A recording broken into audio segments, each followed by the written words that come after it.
artinya, barang siapa yang ingin dilapangkan rezekinya dan dipanjangkan umurnya, maka hendaklah ia menyambung tali silaturahim.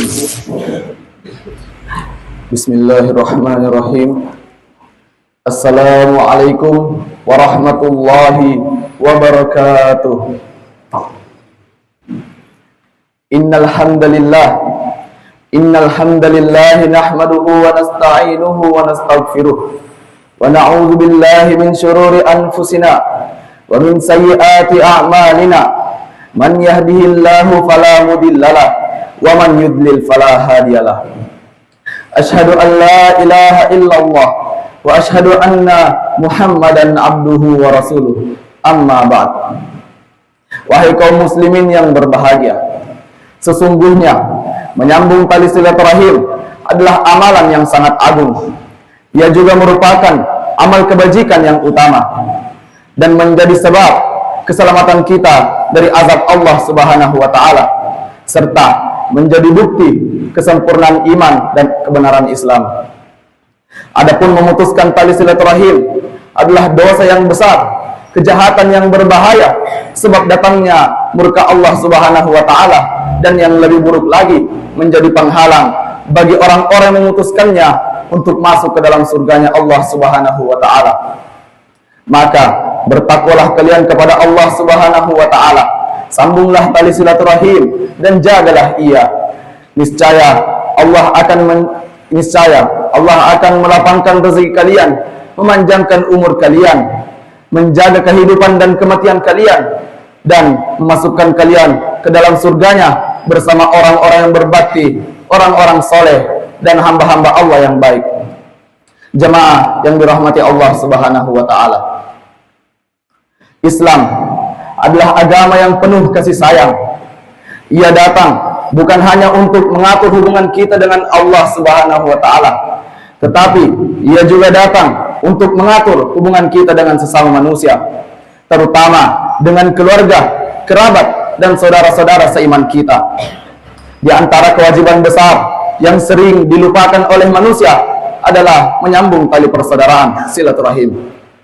Silaturahim bukan hanya sekedar berkunjung, bersalaman, atau bertemu pada saat hari raya saja.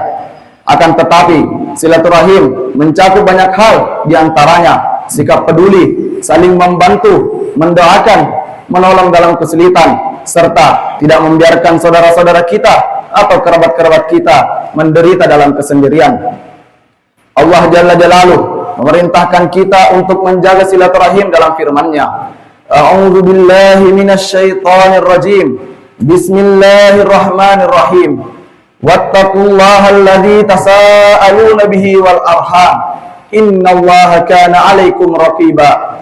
Yang artinya, dan bertakwalah kepada Allah yang dengan mempergunakan namanya kamu saling meminta satu sama lain, dan peliharalah hubungan silaturahim, sesungguhnya Allah selalu menjaga dan mengawasi kamu. Ayat ini turun di awal surah An-Nisa, surah yang banyak sekali membicarakan tentang hak-hak keluarga. Allah Subhanahu wa ta'ala menggandengkan perintah untuk bertakwa kepadanya dengan perintah menjaga silaturahim. Ini menunjukkan betapa besarnya, betapa agungnya kedudukan silaturahim dalam Islam. Rasulullah SAW juga menyebutkan keutamaan silaturahim dalam sabdanya, "Man ahabba an yubsata lahu fi rizqihi wa yunsa'alahu fi atharihi falyasil rahimahu." Yang artinya, barang siapa yang ingin dilapangkan rezekinya dan dipanjangkan umurnya, maka hendaklah ia menyambung tali silaturahim. Hadis riwayat Bukhari dan Muslim. Hadis ini menjadi kabar gembira bagi orang-orang yang menyambung tali silaturahim, karena dikiranya dengan menyambung tali silaturahim hanya mendatangkan pahala yang besar. Akan tetapi dengan menyambung tali silaturahim juga mendatangkan keberkahan umur dan rezeki. Umur dapat diperpanjang, rezeki dapat luas dengan keberkahan yang Allah turunkan. Akan tetapi di balik semua keutamaan-keutamaan dari menyambung tali silaturahim, pastilah terdapat ancaman-ancaman bagi orang yang memutuskannya. Dalam firman Allah Subhanahu wa ta'ala, "Fahal asaitum in tawallaitum an tufsidu fil ardi wa tuqatti'u arhamakum ulaika alladzina la'anahumullah ulaika alladzina la'anahumullah fa'asammahum wa a'ma absarahum, yang artinya, maka kiranya jika kamu berkuasa, kamu akan membuat kerusakan di muka bumi dan dengan memutuskan hubungan kekeluargaanmu. Mereka itulah orang-orang yang dilaknati Allah dan dibuatnya tuli dan dibutakan penglihatan mereka.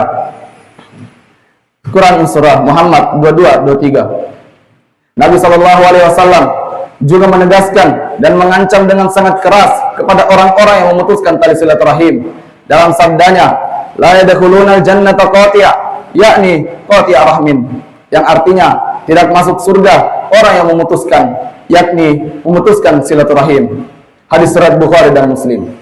Na'udzubillah, betapa besar dosanya dari memutuskan tali silaturahim, sampai-sampai menjadi penghalang bagi orang-orang yang memutuskannya untuk masuk ke dalam surganya Allah Subhanahu wa taala.